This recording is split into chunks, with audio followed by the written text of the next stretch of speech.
Kumusta na bansang Pilipinas? So, alam niyo ba ang nangyari ngayon, mga kababayan natin? Bumabanat na ngayon itong si Senadora Cynthia Villar. Alam niyo kung bakit? Sabi nga niya, parang hindi ko lang malaman kung, hindi ko matandaan kung sa ang interview na banggit ni Senadora Cynthia Villar, na sabi nga niya, hindi naman kasi sikat, hindi daw naman siya sikat katulad ni Goo.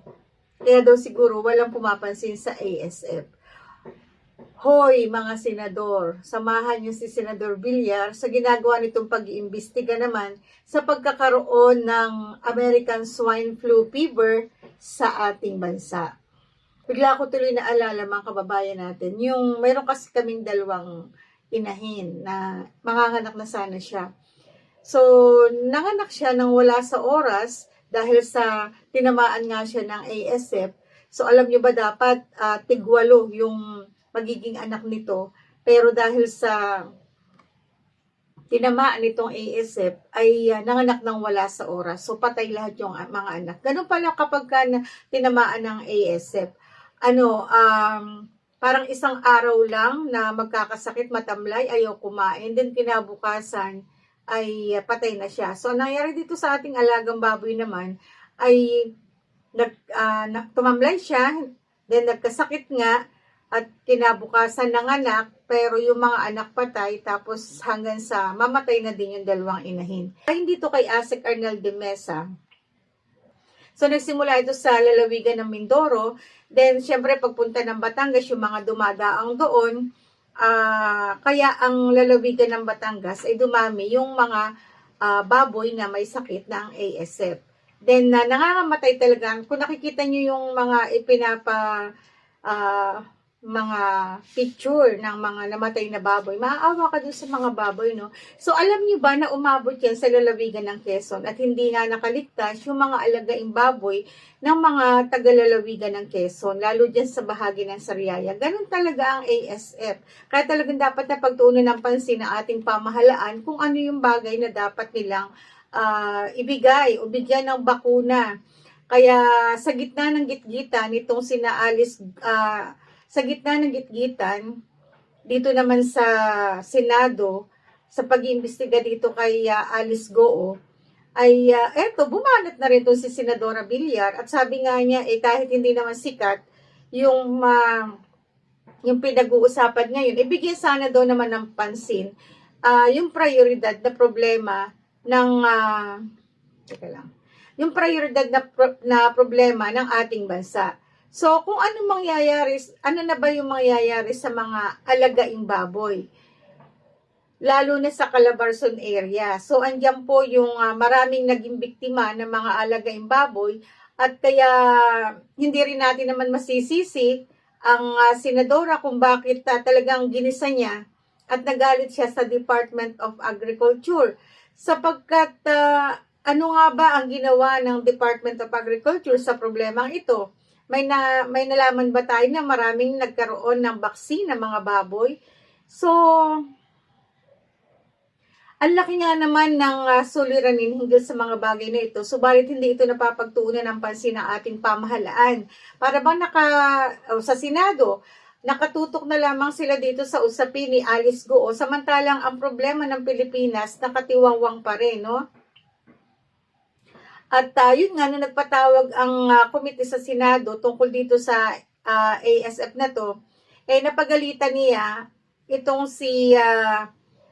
itong DA, itong Department of Agriculture, dahil ang pinapunta nila dito, instead of mga opisyal ng DA, ang pinapunta nila itong si Asek Palabrica na kumbaga kulang sa mga paliwanag. Kaya naman talaga ng galait itong si Senadora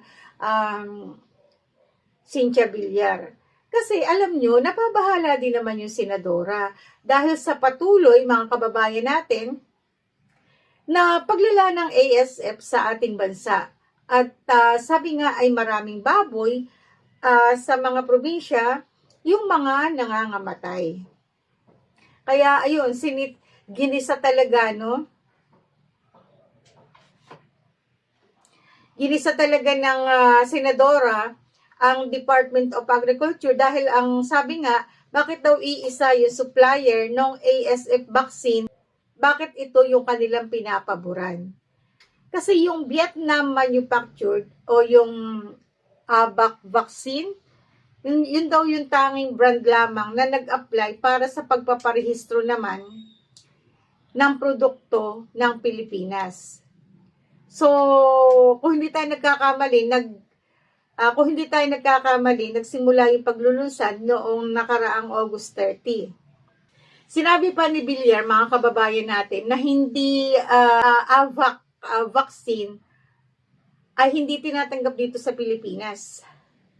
O sabihin na natin sa buong mundo.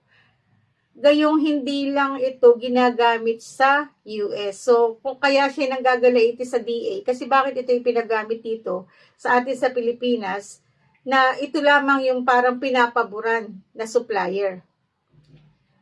At dahil dito, ipinaliwanag nitong si Dr. Samuel Sarate ng Food and Drug Administration o FDA na ang BAI o itong BAI, ang supplier ng bakuna ay nagsasagawa ng mga clinical trial noong nakaraang taon at inaprubahan para naman ma-roll out, kumbaga para ma-roll out naman ito ng gobyerno. Kaya naman inutusan ni Villar ang FDA na isumiti yung kanilang clinical report sa Senado para malaman naman ito ng taong bayan. Tanong pa ng senadora, kung may bakuna yung mga baboy, bakit tilaan niya lumalala ang mga o sa mga probinsya yung may mga sakit na ASF? Sa datos kasi nitong si Senadora Villar, noong December ng taong 2022, nasa 4 na rehiyon, 9 na lalawigan, 27 munisipalidad, 70 barangay ang apektado ng ASF. Nito nga nakaraang Agosto ay nasa 15 rehiyon habang nasa 458 na mga barangay ang apektado naman nitong naturang sakit.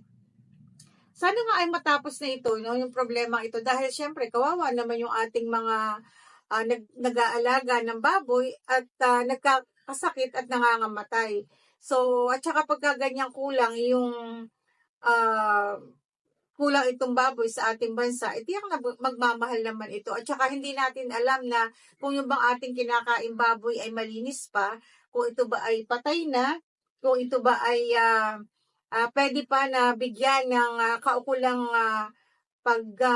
pag-aalaga, dahil sa ang alam naman natin mga kababayan natin na ang baboy o karning baboy ay isa sa mga kinakain natin na mga mamamayan. Kaya lang, ang nangyayari, kung ito kung ito man ay mamatay na tapos ititinda pa rin nung syempre gustong kumita, kawawa naman po tayo na mga kababayan o tayo mga mamamayan na sabi nga ay magkakaroon tayo ng karamdaman. Although sinabi nga ng DA na hindi daw naman nakakaapekto ito sa ating katawan, sa katawan ng tao, yung sakit ng baboy. Kaya lang, syempre, kung titingnan natin, nakakatakot kumain ng mga double dead na, 'di ba? Yung bagang namatay sa sakit tapos ay kakatayin nila tapos ibebenta sa mga palengke. So bibilhin naman natin 'to. Kaya siguro ang suggestion na din sa ating mga kabayan na huwag munang bumili ng karne lalo sa panahon ito na talagang maraming namamatay sanhi ng ASF.